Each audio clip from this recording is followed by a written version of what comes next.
IPO எப்படி allotment check பண்ணுறதுன்னு பார்த்துருவோம். கூகுளில் ஃபஸ்ட்டு போயிட்டு ஐபிஓ அலாட்மெண்ட் ஸ்டேட்டஸ்ன்னு டைப் பண்ணுங்கள். ஃபஸ்ட்டே பார்த்தீங்கன்னா kfintechnology.comனு ஒன்று வரும், அதில் கிளிக் பண்ணுங்கள். அதில் இன்டர்ஃபேஸ் இப்படி தான் ஓப்பன் ஆகும். இப்படி ஓப்பன் ஆன உடனே லிங்க் 1 2 3ன்னு வரும். நீங்கள் லிங்க் 1 கிளிக் பண்ணுங்கள். அதுக்கப்புறம் அந்த செலக்ட் ஐபிஓன்னு ஒரு காலம் இருக்கா, செலக்ட் பண்ணிங்கன்னா அந்த ஐபிஓட நேம், கம்பெனியோட நேம் வரும். அந்த நேமை செலக்ட் பண்ணுங்கள். செலக்ட் பண்ணிட்டு இதிலே application number, demat number, PAN number எதை வச்சு வேணாலும் நீங்கள் செக் பண்ணலாம். நான் இப்போ என்னுடைய அப்ளிகேஷன் வச்சு நம்பரை செக் பண்ண போகிறேன். அப்ளிகேஷன் நம்பரை போட்டேன். அதோட கேப்சா அதை என்ட்ரு பண்ணணும். என்ட்ரு பண்ணிட்டு சப்மிட் கொடுத்தீங்கன்னா உங்கள் ஐபிஓ இந்தமாரி வந்து நிற்கும். அலர்ட் ஆகிடுச்சா இல்லையா அப்படின்றத ஸ்டேட்டஸ் இந்தமாரி காமிக்கும். அப்ளைடு வந்து நான் 26 ஷேர் அப்ளை பண்ணியிருக்கேன். அலர்ட்மெண்ட் வந்து 0ன்றதை இங்கே கீழே காமிச்சோம். இது அலர்ட்னா அலர்ட்ன்றதை எவ்வளோ ஷேருன்றதை காமிக்கும். அதேமாதிரி மேலே நாட் அலர்ட்னு தெளிவாக ரெட் கலர் வந்துடுச்சு பாருங்கள். இப்படி தான் செக் பண்ணணும். எந்த ஒரு ஐபியாக இருந்தாலும் இதுதான் செக் பண்ணுறதுக்கான வழிமுறைகள். சம்டைம் கேபின்ல வரும், சம்டைம் லிங்கின், அந்தமாரி என்னுடைய சைட்டு மாறுமா தவிர ப்ரொசீஜர் இது தான். செக் பண்ணுறதுக்கான ப்ரொசீஜர் இது தான்.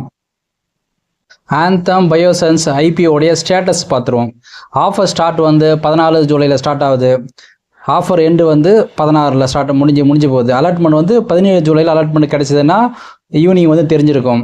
இப்போ ரீஃபண்ட் ஒருவேளை அலாட்மெண்ட் கிடைக்கலன்னா ரீஃபண்டு ஜூலை 17ஆம் தேதி உங்களுக்கு வந்துடும்.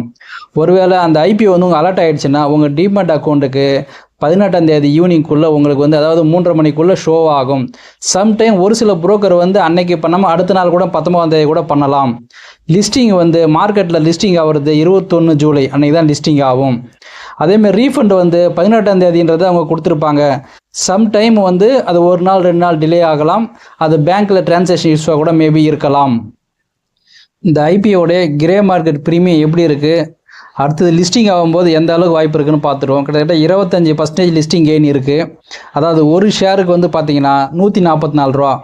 அதாவது 144 × 26 போட்டிங்கன்னா 3744 ரூபா உங்களுக்கு ப்ராஃபிட்டாக வரும்.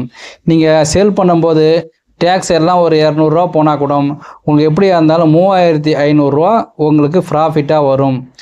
அதாவது பார்த்தீங்கன்னா ஒரு 5 நாள் ஒரு 4 நாளுக்குள்ளே இந்தமாரி உங்களுக்கு வர்றதுக்கு வாய்ப்புகள் இருக்குது. அதுவும் நல்ல ஐபிஓ இருந்தால் மட்டும்தான் இந்தமாரி ப்ராஃபிட் கிடைக்கும். சம்டைம் நெகட்டிவில் போகவும் வாய்ப்பு இருக்குது. அதனால் செக் பண்ணிவிட்டு டீட்டெயில்ஸ், அவனுடைய கிரே மார்க்கெட் செக் பண்ணிவிட்டு தான் அப்ளை பண்ணணும்.